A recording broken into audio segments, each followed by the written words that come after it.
Kalian sadar atau tidak, selama puluhan tahun ini, kita itu sebenarnya cuma dikerjain sama negara-negara maju. Kekayaan alam kita dikeruk sangat murah. Tapi begitu Presiden Prabowo mau kunci ekspor dan bikin BBM sendiri dari sawit, negara-negara barat langsung panik dan bawa kita ke pengadilan dunia. Lantas, apakah kalian rela Indonesia selamanya menjadi sapi perah? Dan langkah apa yang akan diambil oleh Presiden Prabowo? Ya udah, daripada kita emosi, yuk kita simak penjelasannya. Tapi jangan lupa subscribe channel milik rakyat kecil ini, Keset Politik. Indonesia resmi menjadi negara pertama di dunia yang menerapkan mandatory biodiesel B50. Ini bukan sekedar pencapaian teknologi. Ini adalah bukti bahwa Indonesia mampu memanfaatkan kekayaan alamnya sendiri untuk kepentingan rakyatnya sendiri. Banyak yang bilang Indonesia mustahil bisa mandiri secara energi. Kenapa? Karena mental pejabat kita dianggap cuma suka impor biar dapat komisi. Tapi bener gak sih? Saat ini pemerintah nekat mau stop impor BBM dan ganti pakai sawit lokal lewat program B50. Eropa kelabakan, tapi di dalam negeri justru rakyatnya sendiri yang masih ragu. Nah, menurut kalian, ini murni keberanian Presiden Prabowo demi harga diri bangsa atau cuma proyek pencitraan yang siap bikin kantong rakyat makin tipis? Simak 3 fakta mengejutkan ini agar kita tidak salah paham. Tapi sebelum kita bedah poin pertamanya, saya mau ingatkan satu hal penting. Bangsa ini terlalu besar kalau cuma mau diadu domba oleh propaganda asing atau narasi yang bikin kita pecah belah dari dalam. Kalau bukan kita, rakyat kecil yang bersatu, siapa lagi yang mau menjaga kedaulatan tanah air ini demi Indonesia yang benar-benar mandiri dan berdikari? Maka dari itu, tunjukkan persatuan kita sekarang. Tekan tombol like dan subscribe saluran ini sebagai simbol kalau rakyat Indonesia tidak bisa digertak. Share video ini ke semua grup WhatsApp, keluarga, dan teman-teman kalian. Jangan biarkan orang-orang sekitar kita terus-menerus dibodohi oleh kepentingan asing. Tonton video ini sampai akhir tanpa di-skip supaya kalian dapat gambaran utuhnya dan tidak terkecoh kabar burung. Dan khusus hari ini, coba ketik di kolom komentar dari kota atau daerah mana kalian menonton video ini. Mari kita tunjukkan di kolom komentar kalau dari Sabang sampai Merauke, rakyat Indonesia kompak bersatu dan berani membela harga diri bangsa. Teman-teman, kemandirian energi bukan cuma soal gaya-gayaan di podium, tapi urusan perut, urusan lapangan kerja, dan harga diri bangsa di mata dunia.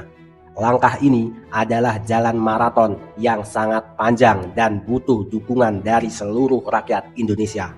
Oleh karena itu, silakan tulis dukungan kalian di kolom komentar demi Indonesia yang lebih mandiri.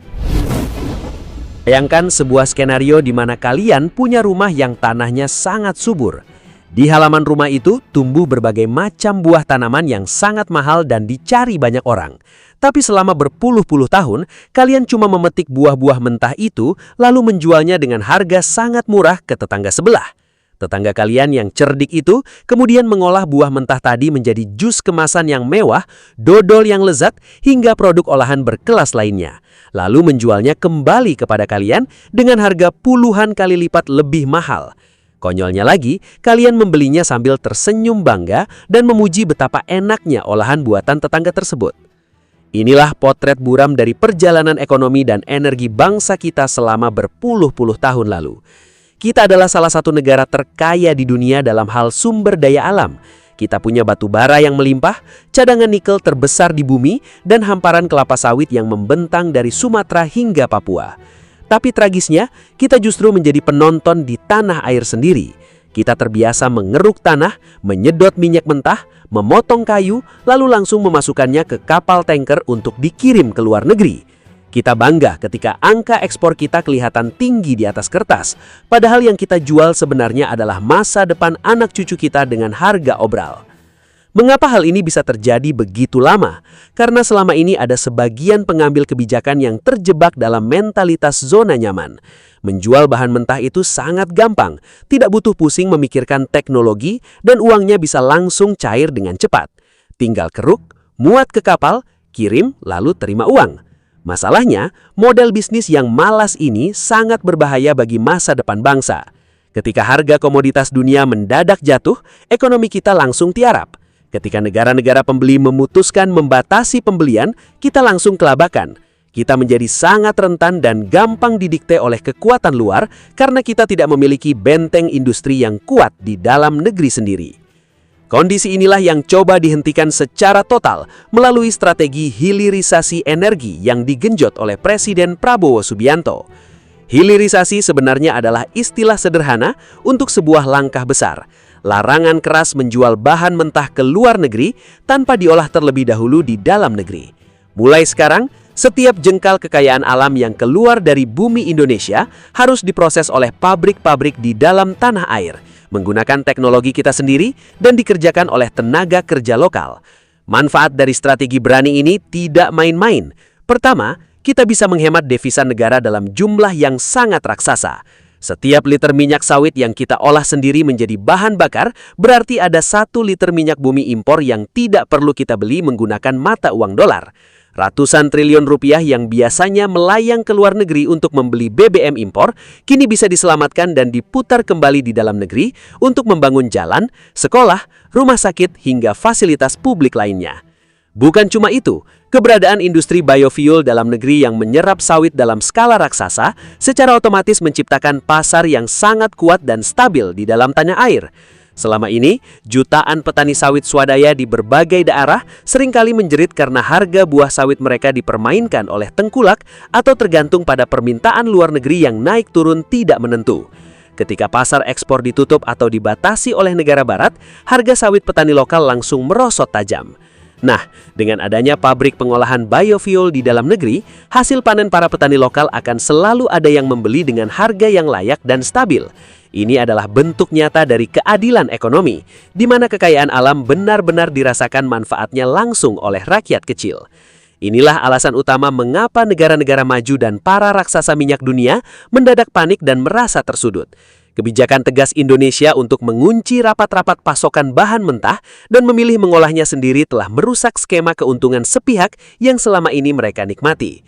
Indonesia tidak lagi mau menjadi sapi perah yang bisa didikte, melainkan mulai berdiri tegak sebagai negara mandiri yang berani menentukan nasib dan kedaulatan energinya. Mulai detik ini, hentikan perdebatan yang tidak penting. Jangan mau dipecah belah oleh narasi-narasi murahan, perbedaan pandangan politik masa lalu, atau sentimen suku dan agama. Kita ini teman-teman, hidup di tanah yang sama, minum dari air yang sama, dan bernaung di bawah bendera merah putih yang sama. Saudaraku, ingat, kedaulatan negara tidak bisa ditawar. NKRI harga mati. Ketika sebuah negara sebesar Indonesia, dengan jumlah penduduk lebih dari 280 juta jiwa dan posisi geografis yang sangat strategis, memutuskan untuk berhenti menjadi penyedia bahan mentah murah dan mulai menguasai rantai pasok energinya sendiri, hal itu secara otomatis menciptakan gempa tektonik di panggung politik dan ekonomi global. Dunia internasional yang selama ini nyaman dengan aturan main lama mendadak tersentak. Ria kecil keputusan yang diambil di Jakarta langsung berubah menjadi ombak besar yang mengguncang bursa komoditas di London, pasar keuangan di New York, hingga ruang-ruang rapat para pengambil kebijakan di Uni Eropa dan Singapura. Mengapa negara-negara maju dan para raksasa minyak dunia begitu panik sampai-sampai harus melancarkan serangan diplomatik hingga menyeret Indonesia ke Organisasi Perdagangan Dunia atau WTO? Jawabannya sederhana. Tatanan nyaman yang menguntungkan mereka selama berpuluh-puluh tahun kini terancam bubar. Selama bertahun-tahun, industri skala besar di negara-negara barat menikmati aliran pasokan bahan baku murah dari negara berkembang seperti kita. Mereka membeli nikel mentah kita untuk membuat baterai mobil listrik di pabrik mereka. Mereka membeli minyak sawit mentah kita untuk diolah menjadi berbagai macam produk turunan berkelas tinggi. Mereka terbiasa menentukan berapa harga beli yang ingin mereka bayarkan. Sementara kita sebagai pemilik tanah air, hanya bisa menerima berapapun harga yang mereka berikan. Ketika Presiden Prabowo Subianto dengan tegas melanjutkan dan memperluas kebijakan larangan ekspor bahan mentah, peta permainan itu langsung jungkir balik. Negara-negara importir tersebut tiba-tiba dihadapkan pada dua pilihan yang sangat menyulitkan bagi mereka. Apakah mereka harus membeli produk setengah jadi atau produk jadi dari Indonesia dengan harga yang jauh lebih mahal? Atau mereka dipaksa membawa modal, teknologi, dan pabrik-pabrik mereka untuk dibangun di dalam wilayah Indonesia? Bagi mereka, kedua opsi tersebut sama-sama merugikan kantong mereka dan merusak dominasi ekonomi yang sudah mereka nikmati sejak era kolonial. Mereka tidak lagi bisa mengeruk keuntungan triliunan rupiah dari keringat rakyat Indonesia. Inilah alasan utama mengapa Uni Eropa langsung meradang dan melayangkan gugatan resmi kepada Indonesia di sidang WTO. Mereka berdalih bahwa kebijakan larangan ekspor yang diterapkan Indonesia melanggar prinsip perdagangan bebas internasional. Namun mari kita bersikap kritis dan melihat realita ini dengan kacamata yang jujur. Apakah ini beneran soal perdagangan bebas? Atau sekadar akal-akalan mereka untuk mempertahankan pasokan bahan baku murah? Ketika negara-negara barat menerapkan pajak impor yang tinggi untuk melindungi industri dalam negeri mereka sendiri, mereka menamakannya sebagai kebijakan keamanan nasional. Ketika mereka memberikan subsidi raksasa kepada petani-petani mereka agar produk lokal mereka bisa bersaing, mereka menyebutnya sebagai perlindungan ekonomi. Tapi begitu Indonesia menggunakan hak kedaulatannya untuk mengolah kekayaan alamnya sendiri demi kemakmuran rakyatnya, mereka dengan cepat menguraikan narasi bahwa Indonesia melakukan pelanggaran hukum internasional dan merusak pasar global. Ini adalah bentuk standar ganda yang sudah sangat usang dan tidak boleh lagi kita toleransi. Bukan hanya negara pembeli bahan mentah yang ketar-ketir, para raksasa eksportir minyak fosil dunia, serta pusat-pusat perdagangan energi regional, seperti Singapura juga mulai merasakan dampaknya. Selama ini, Indonesia adalah salah satu pembeli atau konsumen BBM terbesar di kawasan Asia Tenggara. Setiap hari, jutaan liter bensin dan diesel yang kita bakar di jalan-jalan raya dibeli menggunakan mata uang asing dari kilang-kilang minyak luar negeri. Uang ratusan triliun rupiah mengalir keluar dari Indonesia untuk mengisi kantong para pedagang minyak internasional dan perusahaan asing. Ketika program bahan bakar nabati seperti B35, B50, hingga target B100 berhasil dijalankan secara konsisten, volume impor minyak fosil Indonesia akan merosot secara drastis. Pasar raksasa yang selama ini menjadi tempat bergantung para perantara minyak internasional tiba-tiba menyusut. Keuntungan gurih yang biasa mereka nikmati setiap tahun dari ketergantungan energi Indonesia, kini perlahan-lahan menguap. Kondisi inilah yang memicu munculnya berbagai propaganda dan kampanye hitam di tingkat internasional untuk menjegal langkah Indonesia. Kalian mungkin sering melihat atau mendengar berita-berita di media asing yang gencar menyudutkan industri kelapa sawit Indonesia. Mereka memakai narasi perusakan lingkungan, deforestasi, hingga isu hak asasi manusia untuk menekan produk sawit kita. Tentu kita tidak menutup mata bahwa isu kelestarian lingkungan hidup adalah hal yang sangat penting dan wajib kita jaga bersama. Namun, tidak bisa dimungkiri juga bahwa sebagian dari kampanye hitam tersebut diboncongi oleh motif persaingan dagang yang tidak sehat. Negara-negara barat ingin melindungi industri minyak nabati buatan mereka sendiri, seperti minyak bunga matahari atau minyak kedelai, yang dari segi produktivitas kalah jauh jika dibandingkan dengan kelapa sawit Indonesia. 1 hektar lahan sawit mampu menghasilkan minyak berkali-kali lipat lebih banyak daripada lahan minyak kedelai di Eropa atau Amerika. Karena kalah bersaing secara alami di pasar bebas, cara terbaik bagi mereka untuk memenangkan persaingan adalah dengan menghancurkan reputasi produk sawit Indonesia di mata dunia lewat framing media dan propaganda. Pesan ketegasan yang ditunjukkan oleh pemerintah Indonesia saat ini menyimbolkan sebuah titik balik yang sangat bersejarah. Kita tidak sedang membenci atau menutup diri dari dunia luar. Kita tetap ingin menjalin hubungan dagang dengan negara manapun di muka bumi ini. Tetapi, hubungan dagang yang ingin kita bangun di masa depan adalah hubungan kemitraan yang sejajar, saling menghormati kedaulatan masing-masing, dan memberikan manfaat yang adil bagi kedua belah pihak, bukan lagi hubungan eksploitasi gaya lama di mana kita terus-menerus dijadikan penonton di tanah kita sendiri. Daya tawar Indonesia di kancah internasional kini naik kelas secara signifikan. Kita tidak lagi bisa digertak atau diancam dengan sanksi ekonomi ecek-ecek, karena kunci dari bahan baku industri masa depan dan pasokan energi kawasan berada di tangan kita sendiri. Mimpi besar untuk menjadikan Indonesia sebagai raksasa dan kekuatan energi baru di kawasan Asia memang sangat memikat dada. Kita punya semua syarat di atas kertas untuk menjadi pemain utama dunia. Cadangan nikel melimpah untuk industri baterai, potensi kelapa sawit yang tak tertandingi untuk biofuel, hingga sumber daya panas bumi dan sinar matahari yang bersinar sepanjang tahun. Namun, kita harus berani bersikap jujur dan realistis kepada diri sendiri. Menjelma menjadi raksasa energi dunia tidak cukup hanya dengan mengandalkan pidato berapi-api di atas podium atau modal jargon nasionalisme semata.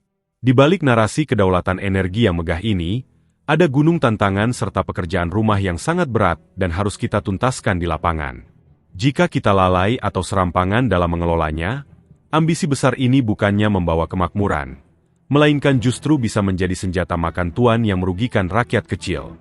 Tantangan terbesar pertama yang harus dijawab adalah masalah kesiapan teknologi dan perawatan mesin. Kita harus ingat bahwa mayoritas mesin kendaraan, mesin pabrik, hingga kendaraan logistik yang digunakan oleh masyarakat saat ini didesain awal untuk meminum solar murni berbasis fosil, bukan minyak sawit yang kental. Karakteristik kimia dari minyak nabati itu berbeda.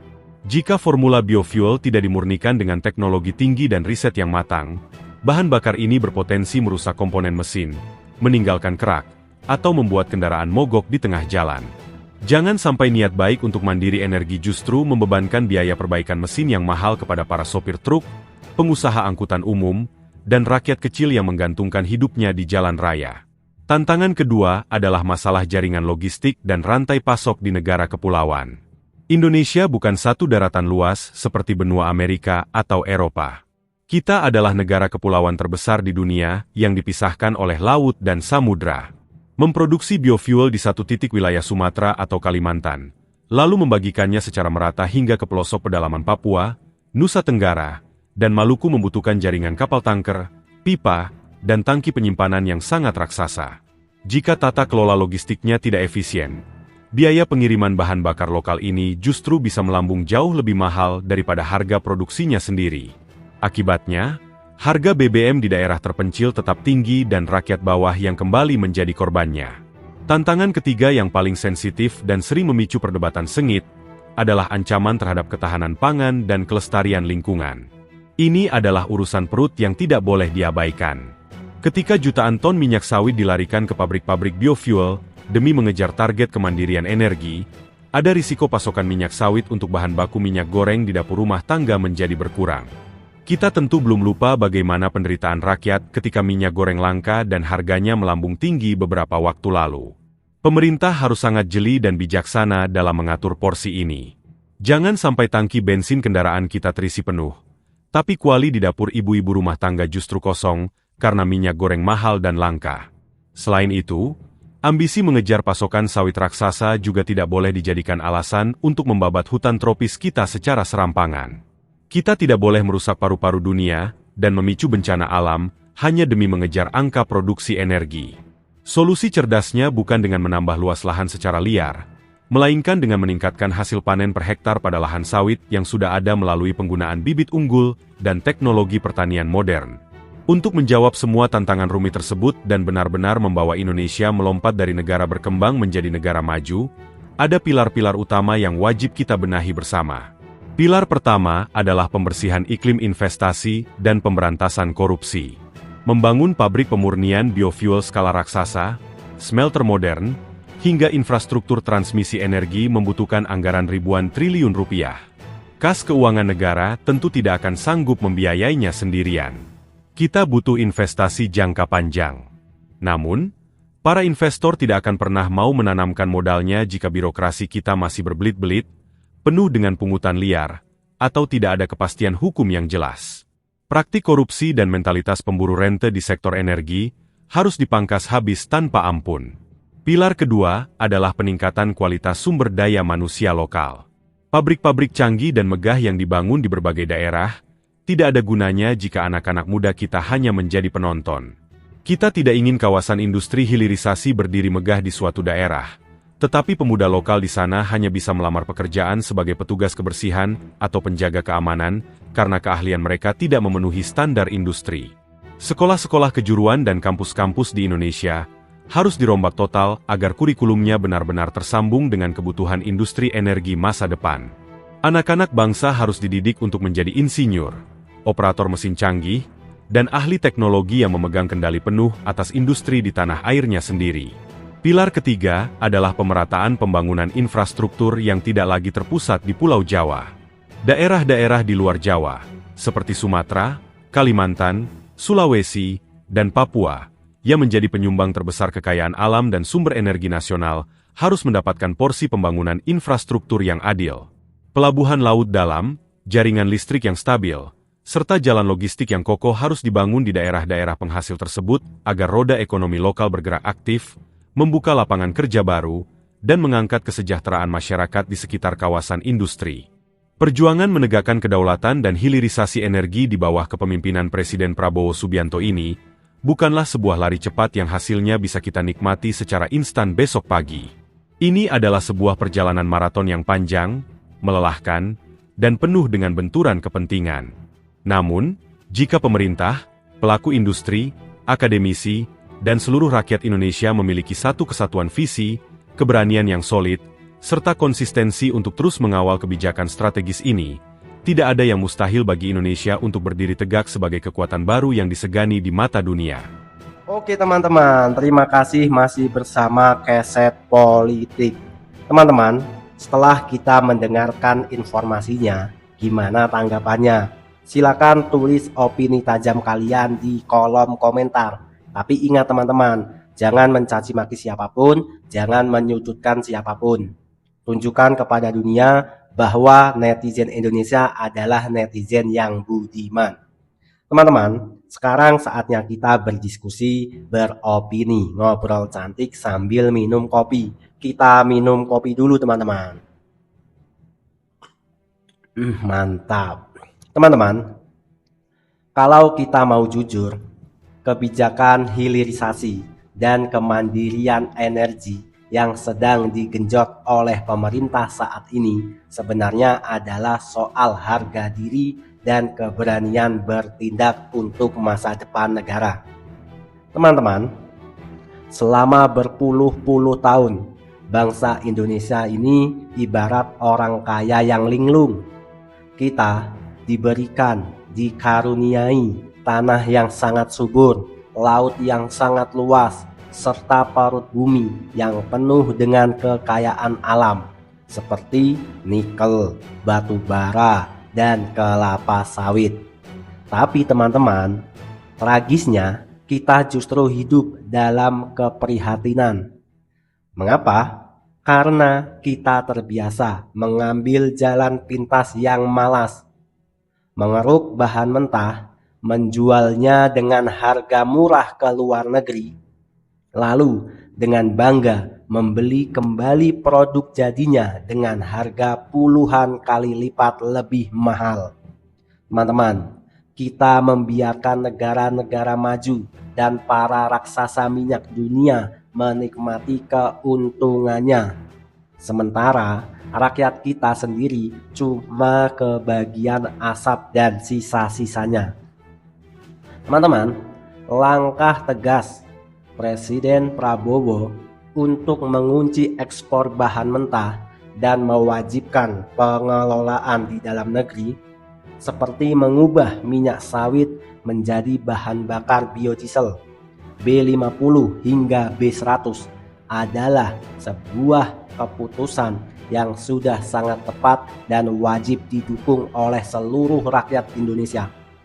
Teman-teman, ini bukan sekedar isu politik atau pamer kekuatan di podium pidato, melainkan urusan nyata soal perut seluruh rakyat Indonesia, tentang ketersediaan lapangan kerja, dan tentang harga-harga bahan pokok yang stabil. Teman-teman, bayangkan saja ketika kita mampu memproduksi bahan bakar sendiri dari kebun sawit lokal, kita tidak perlu lagi menghambur-hamburkan uang hingga ratusan triliun rupiah setiap tahunnya tentunya hanya untuk membeli BBM impor dari luar negeri. Uang raksasa yang berhasil diselamatkan itu bisa dialokasikan langsung untuk membangun sekolah yang layak, untuk memperbaiki jalan-jalan di daerah, untuk membenahi fasilitas kesehatan, hingga menyejahterakan para petani di desa-desa kecil. Teman-teman, tentu saja keputusan berani ini membuat peta politik dunia langsung bergejolak. Negara-negara maju yang selama ini terbiasa dimanjakan oleh bahan baku murah dari Indonesia mendadak menjadi panik. Mereka meradang, melempar tuduhan perusakan lingkungan, hingga melayangkan gugatan resmi kepada Indonesia di WTO. Namun, sebagai rakyat yang berdaulat, kita harus bisa melihat tipu daya ini secara jernih, teman-teman. Reaksi keras dari luar negeri itu bukanlah bentuk kepedulian mereka terhadap hukum internasional atau kelestarian bumi, melainkan bentuk rasa takut kehilangan ladang keuntungan yang gurih yang selama ini mereka nikmati dari ketergantungan kita. Teman-teman, namun di sisi lain, mendukung kebijakan ini bukan berarti kita harus menjadi penonton yang buta dan asal memuji. Cinta tanah air yang bijak adalah dengan tetap kritis mengawal pelaksanaannya di lapangan. Menjadi negara yang mandiri, secara mandiri dalam energi, itu tidak semudah membalikan telapak tangan, teman-teman. Ada tantangan nyata yang harus menyentuh kehidupan rakyat kecil dan harus diselesaikan oleh pemerintah tanpa kompromi. Pertama, teman-teman, pemerintah harus menjamin bahwa penggunaan biodiesel tidak merusak kendaraan rakyat. Lah, ini penting. Boleh ada bahan bakar baru, tapi tidak boleh merusak kendaraan rakyat. Jangan sampai niat baik untuk menggunakan BBM buatan lokal justru membebankan biaya servis mesin yang mahal kepada para sopir truk, para pengemudi angkutan umum, atau masyarakat biasa karena formula bahan bakarnya belum sempurna. Lalu yang kedua, teman-teman, masalah ketahanan pangan. Jangan sampai karena semua minyak sawit disedot ke pabrik bahan bakar demi mengejar target energi, pasokan minyak goreng untuk dapur ibu rumah tangga justru menjadi langka dan mahal. Lalu yang ketiga, teman-teman, dampak industri ini harus beneran dirasakan oleh rakyat kecil, anak-anak muda di daerah penghasil energi harus dididik dan disiapkan lewat sekolah vokasi yang berkualitas agar mereka bisa menjadi insinyur dan ahli di negerinya sendiri, bukan cuma menjadi petugas kebersihan di tengah kemegahan pabrik asing. Teman-teman, perjalanan menuju Indonesia yang mandiri dan berdikari adalah sebuah jalan panjang yang melintasi medan yang terjal. Kita akan terus menghadapi tekanan politik luar negeri, propaganda media asing, hingga ancaman adu domba dari dalam negeri sendiri. Namun, jika pemerintah bekerja dengan jujur tanpa korupsi dan seluruh rakyat dari Sabang sampai Merauke tetap bersatu mengawal kedaulatan bangsa, tidak ada satupun kekuatan asing yang bisa mendikte atau menghentikan langkah Indonesia untuk berdiri tegak sebagai raksasa baru di Asia. Teman-teman, sudah saatnya kita berhenti menjadi penonton dan mulai menjadi tuan di tanah air kita sendiri. Teman-teman, sebagai penutup, kita ingin menitipkan satu harapan besar kepada Bapak Presiden Prabowo Subianto. Bapak Presiden, jalan yang sedang Bapak tempuh ini sungguh tidak mudah. Berani melawan arus global dan menutup keran ekspor bahan mentah demi kedaulatan bangsa adalah langkah sejarah yang sangat beresiko. Harapan kami sebagai rakyat kecil cuma satu: tetaplah konsisten dan jangan pernah mundur satu langkah pun karena tekanan asing. Teman-teman, kita berharap semoga Presiden Prabowo memastikan kekayaan alam ini benar-benar jatuh ke tangan rakyat, bukan ke kantong para mafia para oligarki atau pejabat korup yang berlindung di balik kebijakan. Kami, rakyat Indonesia, akan selalu berdiri di belakang pemimpin yang berani, yang membela harga diri bangsanya. Dan untuk seluruh saudara bangsa-bangsa dan setanah air, dari ujung Aceh sampai ujung Papua, saudaraku, teman-temanku, sadarlah, dunia luar sangat takut melihat Indonesia menjadi negara maju. Mengapa? Karena selama ini mereka hidup nyaman dari kekayaan alam kita. Cara termudah bagi asing untuk menggagalkan kemandirian kita bukanlah dengan perang senjata, melainkan dengan adu domba dan perang informasi. Mereka akan menyebarkan propaganda, menciptakan isu-isu liar, dan memancing emosi kita agar kita sibuk bertengkar sendiri.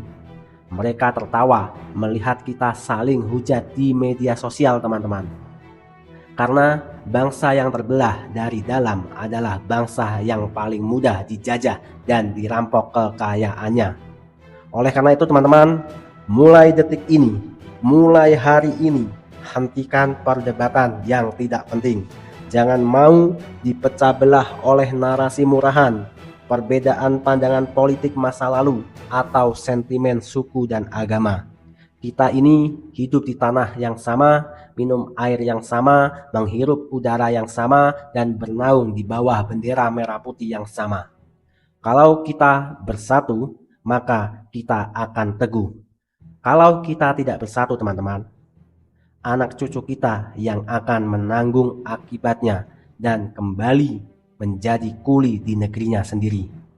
Mari rapatkan barisan, teman-teman, satukan suara, jadilah perisai pelindung bagi kemerdekaan energi bangsa ini. Kita buktikan kepada dunia bahwa rakyat Indonesia tidak mau dibodohi lagi, tidak mudah dipecah belah, dan tidak bisa diprovokasi. Teman-teman, teruslah dukung channel ini berkembang, Keset Politik, karena channel ini saya buat untuk tempat kita menggaungkan narasi persatuan, untuk tempat kita berdiskusi, untuk tempat kita beropini. Teman-teman, terus bagikan video ini agar gerakan kita semakin besar, agar lebih banyak lagi bangsa Indonesia yang teredukasi. Terima kasih. Sampai jumpa di video selanjutnya. Saya host Keset Politik undur diri. See you next time. Merdeka, merdeka, merdeka.